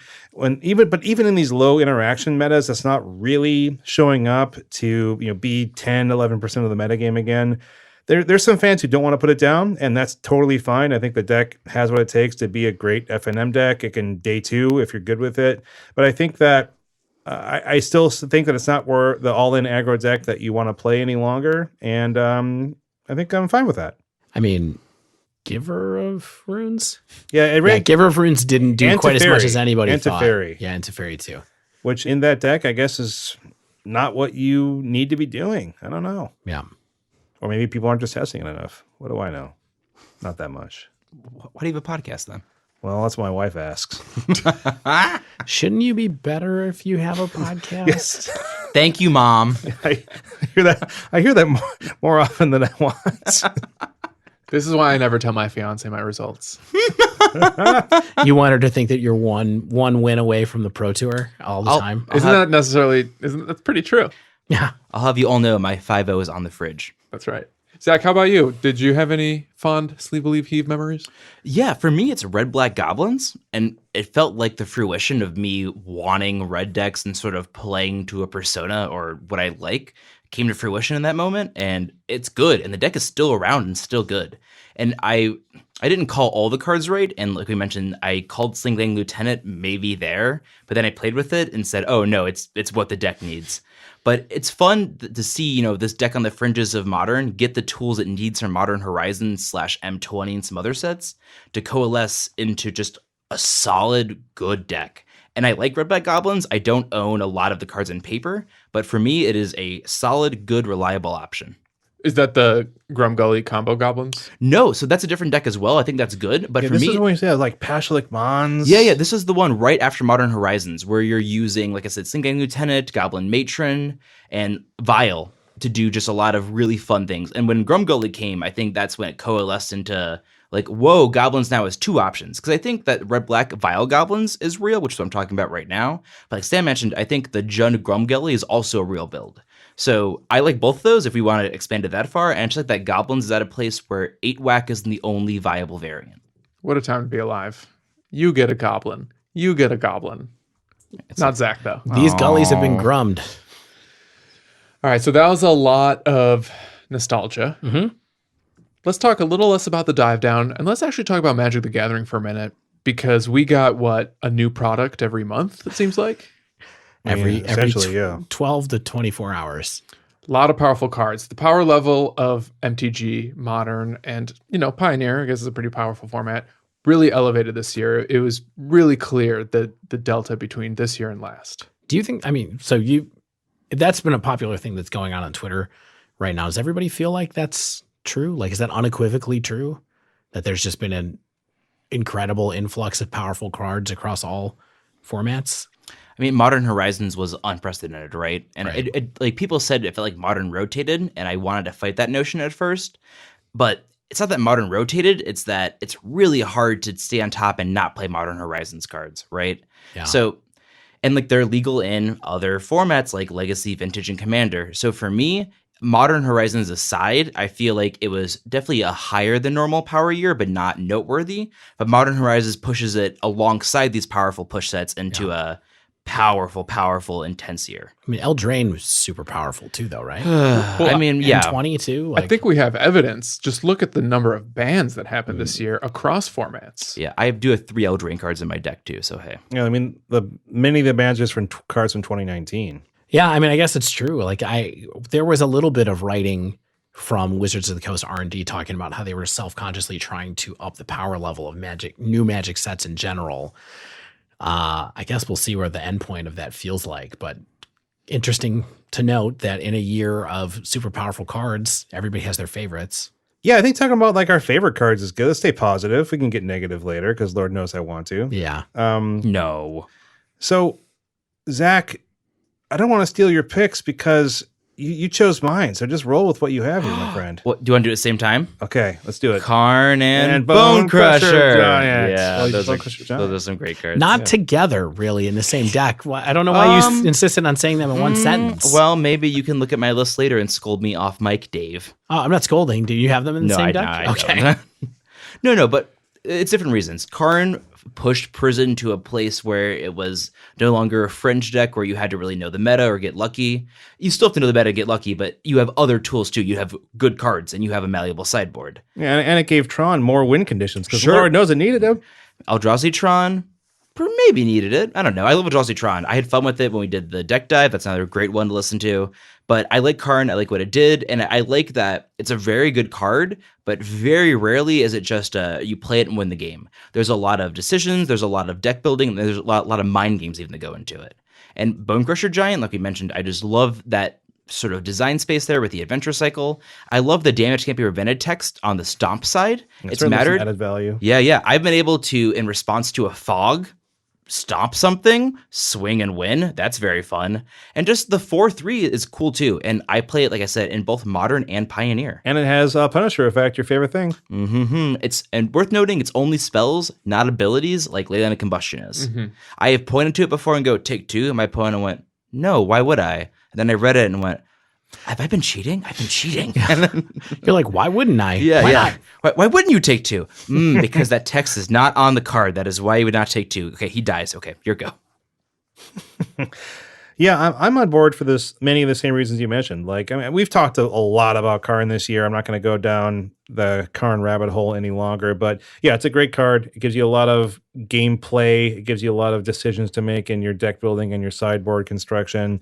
It makes you think when it's on the battlefield. And I think all those things are good. I like the adventure cards in general, of which Bone Crusher Giant is, of course, an example. Like, I think that they're not the absurd types of 2-for-1s that you're just always going to play in those colors. They're valuable without being ridiculous. I like that you get to put a creature in a novel space in the game that they kind of avoid wraths, but you're able to get them back without having to draw them. I think that's pretty cool. I think they add a lot of nuance to gameplay, and that is the best thing about Magic, is that we get all sorts of, even in 2019, in the last set of the quarter, the year, we get to have a mechanic that is going to see eternal play. And that's super cool. They're still creating things that are awesome and fun and interesting. You got to sell packs. Yeah, make game players happy. Stan, how about you? I mean, if I had to vote on the best card of the year, I don't want it to sound like I'm snubbing other good cards, because I'm not going to say Urza. I'm not going to say Oko. They're amazing. What's your favorite card, Stan? Teferi Time Raveler. And it's not to say it's my favorite to play. I certainly hate when people play it against me. I like casting it, sure. I just think what this card has done to Magic is pretty insane, and how much it's elevated other cards around it. Spellqueller, Stoneforge Mystic, the cat combo. Meow. The way it just warps the rules of the game, I think, make it so important to respect. Such a powerful, unassuming engine. Nobody likes dealing with Teferi Time Cop. So yeah, I like drawing a card after he bounces things. It's amazing. It's the best. Yeah. Why do you bounce and draw? I don't get it. Why not? It's amazing. Before Teferi Time Raveler, the 3-mana Planeswalker blue-white control decks got to play was Gideon of the Trials. Right. Rest in peace. Yeah. More than one way. I really liked that card too, but it's Yeah. just not the same. No. So I think that my favorite card of the year, there's two. One is super powerful and interesting to have the dynamic in Modern now, thanks to Modern Horizons, is Force of Negation, which is just kind of like at a time when Modern was starting to get really degenerate, to have that card enter the system and become a little bit of a warden on Modern was kind of interesting. That is another reason why I'm running Magus in Modern over Blood Moon Main, because of that card, because it cannot hit creature spells. Yeah, great point. Yeah. I think the card that I thought was the most interesting and the most contentious that led to the most interesting discussions, though, was Mystical Sanctuary. The land. That's what it is, right? The land? Yeah. Mystical? Mystic Mystic? Sanctuary. Mystical Dispute, Mystic Sanctuary. That's so brutal. Keep one.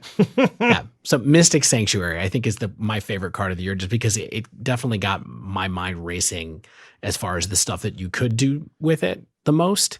And it was definitely the most fun to argue with Shane about whether it was a good card or not, when he insisted that it was not a good No, this is in blue-white control. Again, on the wrong side of history, Shane Beeps. lack of imagination.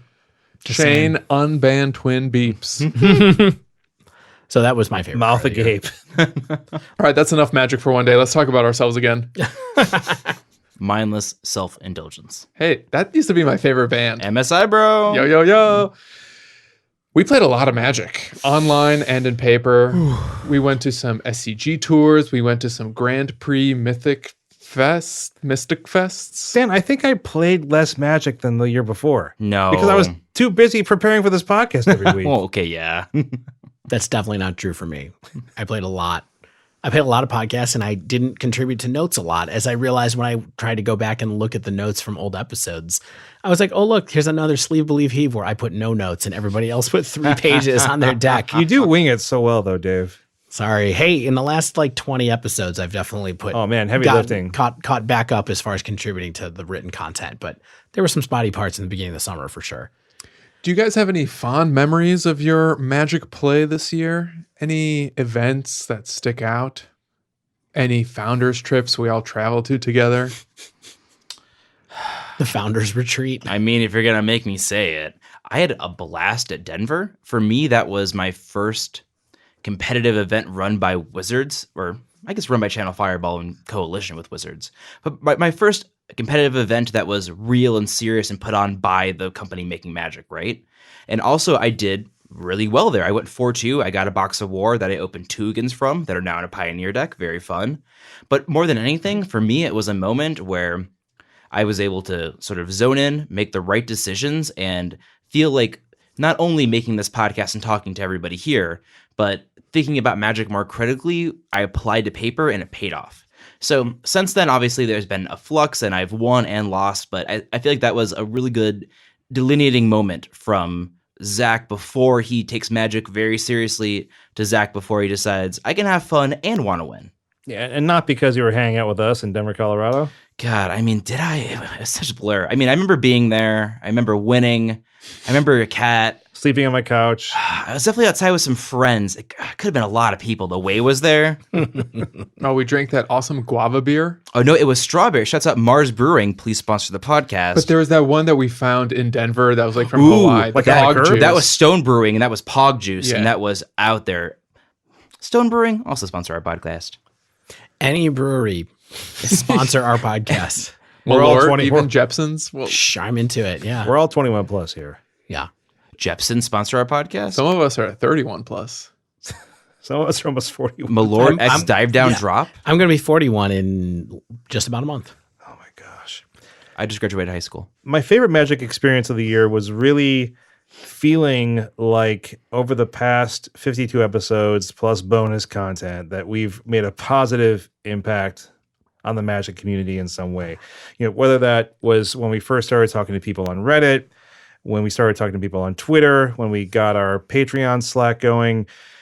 You know, I just really felt like we were able to connect with a lot of people. We were able to give back to the community, which is one of the big reasons that I wanted to get involved in this podcast. I don't really remember having any great playing experiences, but I hanging out with you all, doing this every week, talking to you every week, every day is pretty Multiple awesome. times a day. Yeah, that was a couple of real sappy stories. I don't know who you guys are trying to impress. My best Magic memory this year was when I cashed a Modern tournament. From casual dude. spike to true spike. I spent a little bit of money and I went home with a little bit more money. Was it like 10 to 20 or what? I think it was like 30 to 50. Oh, yeah. Big ups. Ooh, half a bill. It was, Dividends. you know what it was? It was the culmination of my months of playing Phoenix. Sure. And then I took Is It Phoenix to an event at, I think it was at Pastimes, and I did really well. I finished 10th place. Yeah, you were really Nice. grinding that deck. I grounded. Grounded it. I grounded. I just would like to remind you that in episode 1, you were like, I don't even know how good Faithless Looting is. I don't even know. What if I have to pitch cards that I want in my hand? Yeah. That sounds like me. That sounds like a huge downside. And then as the year goes on, Stan's like, bring back my Faithless Looting. Battle hardened. Yeah, I don't think it's really that problematic. Stan went on an adventure, and he can't cast himself from exile. And he came back as a Faithless Looting apologist. Angry Spike. Yeah. So my favorite experience to build off of, I'm going to go back to Sappy. I mean, it's just been great to like see where this community can kind of go and just be out here making content has been kind of amazing to just make new friends, people that I hope to meet in person sometime. And we've met a few dive downers that we haven't known. And like the couple of times I've been able to go out to paper tournaments, it's been great to just talk to people who are surprised, thankful for the podcast, really gracious and nice, and just kind of, it never ceases to amaze me that people listen to this every week. Oh, yeah, it's wild. God bless you. Yeah, I think next year, I think it's safe to say that all of us would like to get to a few more events, get to a few of the GPs, meet more people, meet more listeners, have fun with everyone playing the event, playing the side events, and getting a beer afterwards. Sure. The goal is to have a booth. It won't be sanctioned, so it has to move around a lot, but the goal is to have a booth. So Zach will have like a round table. Oh, round table with two suspenders. Coconuts there, banging those babies out loud. Yeah. And my other favorite Magic experience this year is when I went 5-0 and got a trophy with a Vanifar deck in Modern. Don't have to. Never That forget your happened? first trophy. Well, That was not my first one, That's not what I heard. but yeah, Vanifar. Guys, what's your favorite new format of the year? Shane, this is a loaded question. God, That's the point. That's why it's fun. I mean, this is a huge thing, though, and we haven't really talked about it in isolation yet. This episode, we talk about it every one, but Yeah, so- honestly, big fan of historic. I know. The words out of my mouth. Ugh. It's got that specter. Yeah, so your favorite modern and historic Bone podcast. Crusher Down. Giant can be played in historic, as we all know. But it's what I mean. It's got to be Pioneer, right? Didn't we get Brawl this year as well? we did. Brawl? I think was Brawl this year. Literally, forgot it existed. It might I have swear been- it was last it might have year. been last But they year. really punted it. Oh, it was Dominaria, wasn't it? When they introduced Brawl. That was Because of all the legends. 2018? Guys, I'm just gonna itemize all the reasons I love Pioneer. Listeners, reminder: we are not becoming a Pioneer-only podcast. Well, No, so I mean, The historic podcast, however, Thursdays at 9. what I think is interesting actually to talk about is not just why I like Pioneer, because the reasons are a lot of experimentation, fluid deck lists, nothing's really cemented yet. I like the movement in the metagame right now. And I think part of that, and one of the things I think we should talk about, is the Pioneer ban strategy. Because it's kind of a novel approach. Dave, you don't know if you agree with me. I mean, I think it's novel. Yeah. You It's don't like it? different than- Is it an I'm approach to you? Very on the fence about whether this was the right thing to do or not. Yeah, I think that's really the only thing you can be, right? Honestly. There's only, keep in mind, they only have two options because they know that in a card pool as large as something like Pioneer, an Eternal format, that there will be cards that are too powerful and degenerate and wreck the format because they'll have enablers that are too powerful and yada, yada, yada. So they only have two options. One is we're going to ban a bunch of cards in advance. The other one is we're going to do some testing and let people kind of be degenerate for a while and ban cards as we go. I think it's kind of tough. the financial ramifications for people who bought into Pioneer decks Yeah, it keeps people out from really buying in. were real. Yeah. For people who lost things like Smuggler's Copter Sure. and, Smuggler's Copter only got to like a $10 card, I think. But still, if you bought 4 of them and went to one PTQ or Sure. whatever, that's not a great feeling. And that's happened multiple times now. Yeah, I think the result, though, is like this is not something that's it's not even 2 years. It's not just a standard format. This is something that should be around for, 7, 8, 9, 10 years, hopefully, right? And it's about creating that initial ban list that people aren't necessarily going to argue about as much, right? They're really they're allowing the players to show their work and say, hey, if this card is going to be on the ban list, you showed why. Yeah. That's certainly the plus. No, definitely. And we've talked endlessly about how after Jace and Stoneforge other cards have come off, maybe they've turned out to be fine in the end. And maybe at the time when they were banned, they were too much or the fear was too much. So I agree that it's sort of front-loading the anxiety and front-loading the stress of testing things. But I think that overall, it now allows people to point to, well, why is this banned? And they go, well, do you remember when it won, it was top 8 of the 2 top 16s or et cetera, et cetera. So it creates a better precedent and a better way to argue as opposed to, well, Cobblade wasn't fun, so we can't have Jace, right? Right. Makes sense. I mean, I like Pioneer fine. Oh, It's very different, which is good. I'm going to keep playing Modern, but For sure. Now comes one of the best, juiciest segments of the episode where we talk about our favorite guests. This is going to be so hard to pick. we're going to rank them Ooh. top to bottom, right? Yeah, top to Yeah. bottom. Okay. So, Tied for first, yeah. Gall Schlesinger, Yep. Ross Merriam, Yep. Riley Knight, Mm-hmm. Emma Partlow, Oh, yeah. and the host of Faithless Brewing. Yeah. All of those guests tied for first. Is that a 5-way tie? It's a 5-way tie. The 6-way, if you count Dan and Damon as separate entities. Yeah. And I don't. No, but we just wanted to thank all of our guests for being on the podcast. Ross, you came on twice. Everyone else, you all really made it special for us to feel like we were doing something. When people wanted to be on our podcast, they wanted to talk with us. You gave us tons of information for free. Gall, Ross, Riley, Emma, the Faithless guys, they came on and gave us their valuable time and information to share with our listeners. So we couldn't appreciate you all more. All right, starting with tied for first, Gall Schlesinger. We know that he's still regularly streaming. I get to see him during the day when I work from home. He's been grinding a lot. He's got a good listener base, good viewer base. He's an Eldrazi-tron expert now, since Hardened Scales has kind of taken a little bit of a hit. And he just won the Pioneer PTQ with Simic Devotion. He streams at twitch.tv/YamaKiller. Ross Merriam now has his own podcast with Tan and Grace. Competition. I like to think that we inspired him with showing him how easy it is to have a podcast. Yeah, So if now he these guys decided can to do go out it. and This have is his all own. you schmucks do? I can do this easy. Yeah. I gotta say, I love his podcast. Yeah, I listen to Pioneer every Craft is episode. really good. It's more of a lifestyle pod, but I agree. Obviously, you can see him on Verse Live as well. Or He still writes on SCG. yeah, very prolific content creator, Magic player. We love Ross. Thanks, Ross. A big shout out to Riley Knight as well, who currently has 2 podcasts, Half Hour's History, which as a fellow history connoisseur, big fan of, and the Arena Boys as well, which I would call a comedy podcast. They also work on content for Channel Fireball, and they're involved in Magic broadcasting. So Riley, thank you for living the dream and being something to aspire to. And Emma Partlow is now writing for TCG Player, and she's doing a lot of work writing about Budget Modern. Also, big shout out to Emma for really being the first one to reach out and just help us out when we were a fledgling young podcast. Those first 6 episodes, there's some good stuff there, but that quality, oof. I sound like I am yelling at a mic from across the room sometimes. and this woman found it in her heart to not only want to support us, but to retweet us and actively be there for us. So Emma, thank you so much for being a fan from the get-go, and we're just so lucky to have you. And of course, Faithless Brewing, our most recent guests, they're going strong with their podcast dedicated to brewing in Modern and in Pioneer. Our beloved stepbrother, absolutely. So check them out.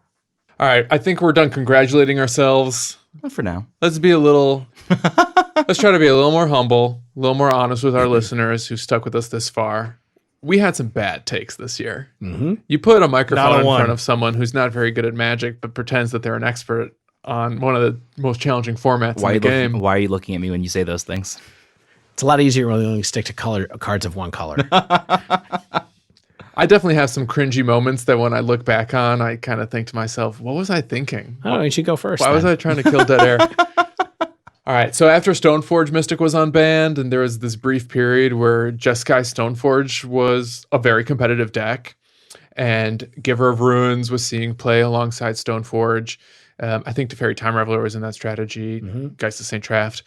I made the proclamation that Jeskai was back, and basically came to the conclusion that color strategies such as Jeskai or Jund, which can sometimes fall out of favor, still demonstrate that they have the capacity or potential to return to favor.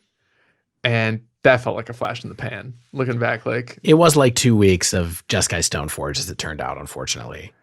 Remember the first 5-0 dump with Stoneforge? There was like 19 separate Stoneforge Mystic decks. I remember you days. crunched the numbers about how this was in relation to Bloodbraid and how this is There's problematic. There's a lot more than Bloodbraid. Yeah, guess what? Didn't turn out to be problematic. The simulations aren't always right, Shane. I don't know if I said the words problematic. I just said there's a lot more. He said that it's on the wrong side of history. But Yeah, Stoneforge is canceled. yeah, I think I lost money on buying my playset of Stoneforge Oh, and Swords. 100%. I traded a bunch of cards like 6 weeks ago for it, and it was like immediately. I don't regret it. The card's not bad. It's No. just, it might just not be at Modern's current power level, right? What? So we're going to talk in a minute about what's going to happen to Modern's power level coming up here soon. We'll see. I think we're all going to give takes. Yeah, More bad takes. We got more bad takes. Zach, what was your bad take? So around Modern Horizons, I had this theory, hope, wish, belief that it was going to raise a lot of fringe decks up to stardom and push these archetypes where they needed to be. But what it did was made good decks even better, and the rich get richer. So I said on mic, and I cannot believe I said this, that I thought Zombies was slated to become a very powerful deck. It's something to keep an eye out for in the future. That's not true. It didn't do that. And then at the episode, I think it was Shane who said Slivers, and I snap changed my choice to Slivers instead of Zombies. But I said Zombies, and And you also said Slivers. gosh, I mean, I was hoping you wouldn't try to call me out on that double take there. But yeah, I wanted Modern Horizons to be the set that gave tribal decks the tools they needed, and it did. But then it also gave other decks tools, sometimes the same card, and it used it better. Yeah. Plague Engineer. Yeah, exactly. So it's not that my card evaluation was wrong, but I think I was a little bit tunnel visioned or narrow minded about it. Zombies aren't good. I'm so sorry, everybody. Well, my worst take, I think, was on episode 30. And here's the quote of it. We were discussing when Bridge from Below was banned, and I was reading the banned and restricted announcement. And here's what I said. I can't help but read this and think that faithless looting is safe. It was like they wrote that article to make us think that was the case. Don't you think so? I do. There's a So conspiracy. I wasn't the only person that no thought way. this. No way. It was such a You're fine. blindside. But it was definitely just like, I should have known better. I knew for a long time that Faithless was getting too pervasive. There's too powerful a card. I just got swept up in that whole Twitter argument where people were like, what if Modern is the Faithless looting format? To And quote you know what? Shane, what if Modern is a graveyard format? No, that's Dan. To quoate Stan? To quote Dave? To quote everyone. To quote me? Literally everybody was saying that. And with one swoop, they totally unmade that. Dave, what is a fell swoop? Fell swoop. The killing blow. Yeah, what is a fell the swoop? coup de grace? It's just a good. It's So just a if good, your it's a opponent's real good helpless, swoop. you can take a full round action and your attack counts as a critical against them. Is that like a whole That could be nother? Like, times what's a- three, what's times another? four, depending on your weapon. We'll talk Yeah. later off mic. So, am I dual wielding others and A fellas? dual wield coup de We'll talk later off mic. Coup de Gracie. So that was the one that I felt the worst about. I'm sorry. I feel pretty bad about it too, but for different reasons. Yeah, exactly. Shane, All right. My you asked to go last. my worst take is mid range is dead. It's still dead. I saved the best for Simic last. Urza is not a mid range deck. It's a control deck. Is it? I don't That's know. what you think? I don't think so. It's a sort of. Yeah. It's on It's the, sort it's on the of. control end of things. Oko's not a Sword? control card. I mean, also mid range is dead. It's everything you want it to be, Said baby. tongue in cheek was also before round 6. Was it that tongue in cheek? I would like to ask you a question though. Please. On episode 4, Oh man, I'm getting called out. The receipts are here. Yes. you had a moment where you said, as a mid-range player, Mm-hmm. I think XYZ. happened? What does Shane in December think now? How would you characterize the type of player you are? I believe that a couple of weeks ago you said you were an disruptive aggro player now. What do you think? I'm a Cancer personally. Yeah. I think that sort of speaks to what I am, which is flighty. I'm both nervous and excitable. I don't stick to one thing very well, except I don't play control. Okay. So I stick to not one thing. Dave, I just want to add real quick. So where Shane said, as a mid-range player, someone at the LGS mentioned that episode to me yesterday and went, is he a mid-range player? When has he played mid-range decks? Not anymore. Who was doing this? Was that Stan? All right, so time is running out on this very fun in-person live episode. I don't want to stop. I know. I got one last parting question for my co-hosts as we look back on this year of the Dragon. Do you guys think 2019 was a good year for Magic the Gathering? For Modern or Pioneer? Or the game at large? There's some ups and downs in there, wasn't there? Ups and downs. Let me just give you a really quick surface recap of some of the things that happened in this banner year. Clark Clan Ironworks banned. Modern Horizons released. London Mulligan introduced. Stoneforge Mystic unbanned. Faithless Looting, Bridge from Below, Hogak banned. Pioneer introduced with a very novel attempt at forming a ban list. Yeah. Did you say Modern Horizons printed? Oh, yeah. I did. There were so many things there I didn't even realize. Secret Lair gave us 4 new Arts of Serum Visions. See, this is Love that. I was going to go to Secret Lair is like sort of a negative thing, right? Because there's a lot of pros and a lot of cons here. So there was this really big dramatic power up of everything across the board in sets like War of the Spark, Modern Horizons, Throne of Eldraine. Modern Horizons, I think the jury's still out on whether it was a net benefit, a net con to the game. The London Mulligan, same thing. There's an increase in consistency. I think that you still will hear people say, I don't think this is good. I think this is good. Yeah. There was a normalization of the concept of bans in things like Modern, Pioneer, Standard. Is that what is going to continue in 2020? Or is that something that's just an aberration? Shane is very unsure. Yeah, Stan, I am. Are I'm you not more certain. sure? Why are you so sweaty You right raised now? some really good questions. I don't know. I think in some ways, time will tell whether or not this is the new normal, obviously. And I can't wait to record our year 2 recap. I think in some level, though, I'm kind of at peace with the fact that Magic might be a very dynamic format. And I think part of that has to do with this increased rate in products that we're seeing, forcing formats to adapt rapidly. And I think that is a double-edged sword because on the one hand, you get to iterate often and quickly if you have the resources to do that. But on the other hand, like sometimes it means your deck, the one you foiled out, is just outmoded over the course of like a season. Do you mean Scred? I do. Yeah. Was 2019 a good year for Magic? It was an exciting year. Sure. Like without a doubt. There is always something to talk about. There is always something going on, and there is always an opportunity for you to try to level up your opponents by being one step ahead. That's exactly where I was going to go with the question. Actually, was just, I mean, as far as an entertainment product for me to be a part of and enjoy, it's hard to deny that like talking about spoilers that were this awesome was really fun, and seeing what happened in a lot of ways was really fun too. It's annoying to have to want to buy cards all the time and see those financial implications and things. But the bottom line for me, I think, is what you said too. It was an exciting year. Yeah, we could not have asked for a better first year of stuff to talk about. Yeah. Personally, I loved it a lot. I thought there was a lot going on. It was really dynamic for me. I was at a point in my life where I had the financial capabilities to buy new cards and the free time to invest into Magic. So it was sort of a perfect storm of this year being a time where I could dedicate myself to Magic, whether it be the podcast, whether it be grinding in my LGS, whether it be leagues. I felt like I love the amount of content, literal physical content, whether it be cards or special drops or whatever. I loved it. And I like that there's so many different products that not every product's for every player. Like I didn't buy any of the drops, but I like that they existed. And I am not going to buy a single mystery booster, but I have friends who are.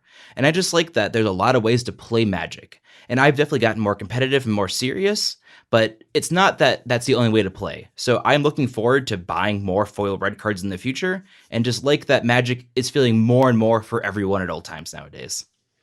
I think Pioneer is a big part of that. Ain't that the truth? I think in general, if you ask, 10 Magic players, the majority of them will say that they prefer having a deck, a non-rotating format to play, whether it's Commander, Legacy, Modern, whatever. And I think having more avenues to do that, to have like a deck and to be able to build something that you love and nurture it and train yourself at doing that, and having more formats where you get to do that, I think is a net positive. So at least in that one regard, I think Pioneer being introduced this year makes this a really special year. Introduction of Pioneer is like a big deal, and one that we're only going to keep seeing the positive ramifications for. God, I hope so. Right on. Karn, I hope so. So many cards to buy, and they're all like 40 cents. Yeah, fortunately, they're all really cheap. Great. Sometimes they're $8 and you don't buy them and you die on that hill, and then they go to 10 and then they're out of stock. Embercleave, why? The Ultimate Guard boxes I've been purchasing are more expensive than most of the cards that I've had to buy. Humble brag. Well, there we go. We did it. We recapped a year. We talked about some topics that we'll never talk about again. Goodbye, Lightning Skill Elemental. Goodbye, Scred. Goodbye, Yellow Brick Road. Goodbye, Arclight Phoenix. In Modern, anyway, for now. For now. Hello, Rekindling Phoenix. Hello, Flame Wake Phoenix. Oh, hello. That wraps up this week's show and this year of podcasting. We are going to take a week off in the last week of December. So on December 30th, there will not be a dive down. Enjoy the holiday. Spend some time with your family. Happy Hanukkah, Stan. So Thanks, Zach. just so people know, it's not. So September 30th would. The week of December 30th. December 30th would be the record date. That's So the January January 3rd. 3rd episode. Yeah, so as you're recovering from your New Year's parties, we will be too.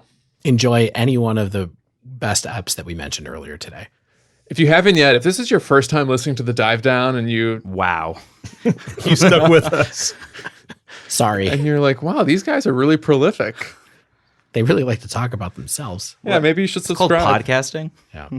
You can subscribe to our podcast, get the latest episodes as soon as they come out, except on the week of December 30th. No episode that week. Right. If you'd like to submit a question to the podcast or ask us about something in Modern or Pioneer, you can tweet us at The Dive Down, all one word, or email thedivedown@gmail.com. If you'd like to support the show, you can join our Patreon. Where joining at any tier gets you access to our super secret Slack server, S4. We love interacting with our patrons. The new model. Oh, my goodness. Also, shout out to manatraders.com for sponsoring The Dive Down.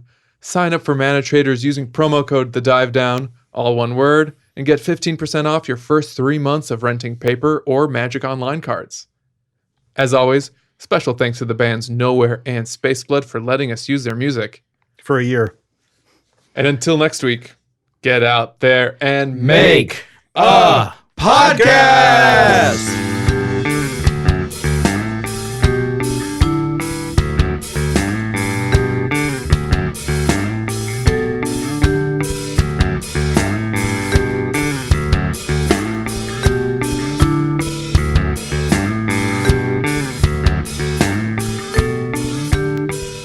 I love Half Arse History as well. I'm a completist. I've heard every episode. So good. Did you Wow. listen to the one that just came out this week about the Norman invasion? What did I just say? Fantastic. What did he just But it just say? came out yesterday.